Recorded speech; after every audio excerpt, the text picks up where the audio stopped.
Salut, mon nom est Benoît Voyer. Le 17 août 1936 est une chaude journée d'été. Le ciel du Québec est bleu. Il n'est pas question ici de jeu de mots car il n'y avait vraiment pas de nuages à l'horizon au Québec. À Trois-Rivières, en ce jour d'élection au Québec, la photographie de Maurice, j'ose même pas dire Duplessis, est dans de nombreuses vitrines de la ville et les électeurs se dirigent en grand nombre vers les urnes pour élire Maurice. En soirée, Maurice est chez sa sœur. Elle habite près de la cathédrale de l'Assomption au centre-ville. Il attend les résultats. Aujourd'hui, 76 candidats sont élus sous la bannière de l'Union nationale avec 57,5% du vote populaire et 14 pour le Parti libéral du Québec avec 41%. Pour le premier ministre sortant, Adélard Godbout, c'est un échec monumental. Il n'est même pas réélu dans sa propre circonscription, la circonscription de Lillet. À Trois-Rivières, au pays de Maurice, l'Union nationale obtient 3113 votes de plus que Philippe Biguet du Parti libéral. Pourtant, en 1931, ils étaient nez à nez. Duplessis devenait député avec seulement 41 votes de plus que lui. En cette soirée, donc de 1936, la joie est sur toutes les lèvres. Le nouveau leader de la province ne tarde pas à exiger qu'on appose un scellé aux documents du Trésor public afin d'empêcher les libéraux de les détruire. Une enquête publique est demandée. Dans la population québécoise, les espoirs de renouveau étaient évidents durant les derniers jours de la campagne électorale. Partout, la foule était au rendez-vous pour entendre et acclamer Duplessis, et à Trois-Rivières aussi, mais pour acclamer Maurice. Le 12 août, notamment, Maurice Duplessis et l'Union nationale réunissent plus de 30 000 personnes au stade de Montréal.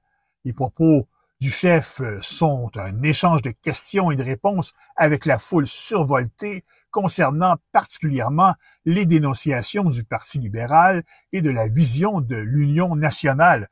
Naturellement, les plaisanteries sont au rendez-vous. Le lendemain, dans le journal La Patrie, on écrira que Duplessis a tenu une des plus grandes assemblées politiques qui ne soit jamais vue à Montréal et dans la province de Québec. Et puis, le 14 août à Victoriaville, on écrit devant une foule très considérable réunie dans la cour du Collège des Frères, le chef de l'Union nationale prononce l'un des derniers discours de sa campagne électorale. En fait, il y a près de 20 000 participants à sa rencontre. C'est chez lui à Trois-Rivières qu'il termine sa tournée de la province. Il n'y avait pas mis les pieds durant la campagne électorale. Dans la plus grande ville de la Mauricie, durant les 2 derniers rassemblements, il n'est plus question de Monsieur Duplessis, mais simplement de Maurice. Les électeurs trifluviens sont fiers de lui. Pour eux, le rhum est une bouffée d'air frais. Il répond à leurs attentes. Il y a longtemps que la région souffre de l'aristocratie de la ville de Québec et de la monstruosité commerciale et de l'angoisse montréalaise. À leurs yeux, Maurice est un héros. Je vous invite à visiter mon blog, le www.blogspot.com. Je l'ai bien dit, www.benoitvoyerenliberté.blogspot.com. Vous y êtes les bienvenus.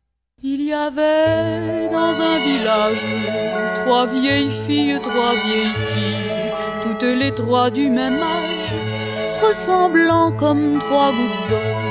La première des 3 filles s'appelait Claire, la seconde Pétronie et la troisième Margot.